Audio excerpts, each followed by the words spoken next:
Hello student, welcome back to my YouTube channel Chandravanshi tutorial.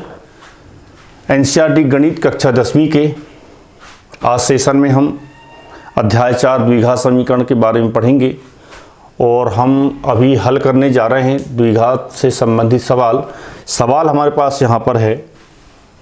निम्न द्विघात समीकरण के मूलों की प्रकृति ज्ञात कीजिए।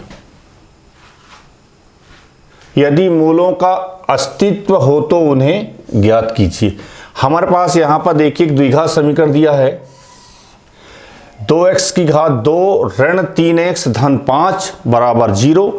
इस द्विघात समीकरण के हमें क्या करना है, सबसे पहले इसके मूल की प्रकृति क्या है वो पता करना है और पता करने के बाद में यदि इस मतलब जो प्रकृति आएगी उसमें यदि मूलों का अस्तित्व होगा तो फिर हम उस समीकरण को हल करेंगे और उसके मूल ज्ञात करेंगे।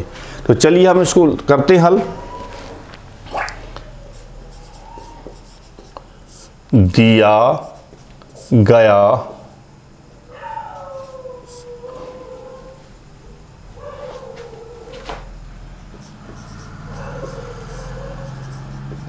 गया द्विघात समीकरण क्या है, देखिए हमारे पास समीकरण है 2x की घात 2 ऋण 3x धन 5 बराबर 0 है। ये होगा हमारा समीकरण नंबर 1। अब हम लिखेंगे व्यापक समीकरण जो होता है द्विघात समीकरण का व्यापक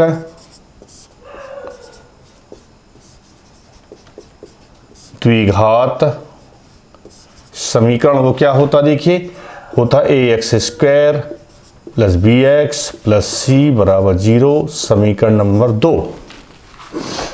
अब देखिए हम समीकरण 1 और 2 की तुलना करते हैं। समीकरण 1 व 2 की तुलना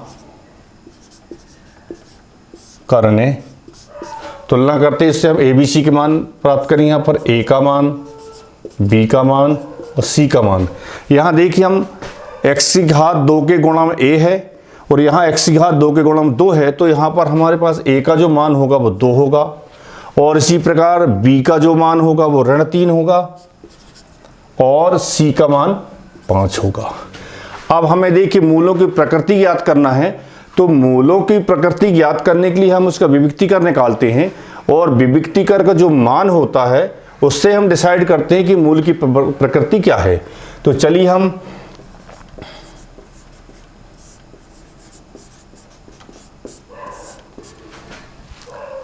मूलों की प्रकृति निकालेंगे। देखिए तो यहाँ पर विविक्तीकर d का जो होता सूत्र क्या होता है, d बराबर b square minus 4ac। b का मान रखेंगे ऋण 3 का वर्ग ऋण 4 गुणित a का मान 2 गुणित c का मान 5 है।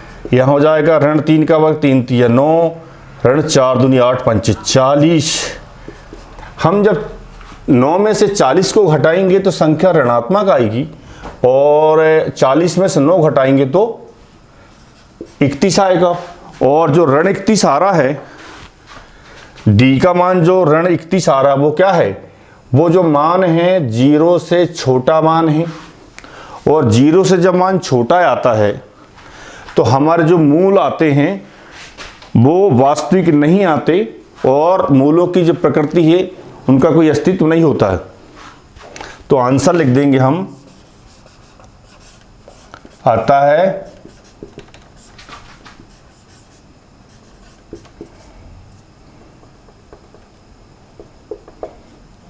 मूल वास्तविक नहीं, अतः मूल वास्तविक नहीं है, इसलिए मूलों का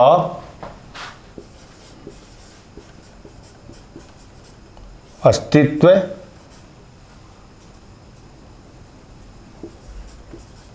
नहीं है।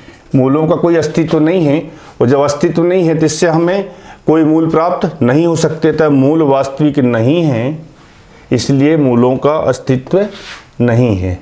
यही हमारे प्रश्न का उत्तर है।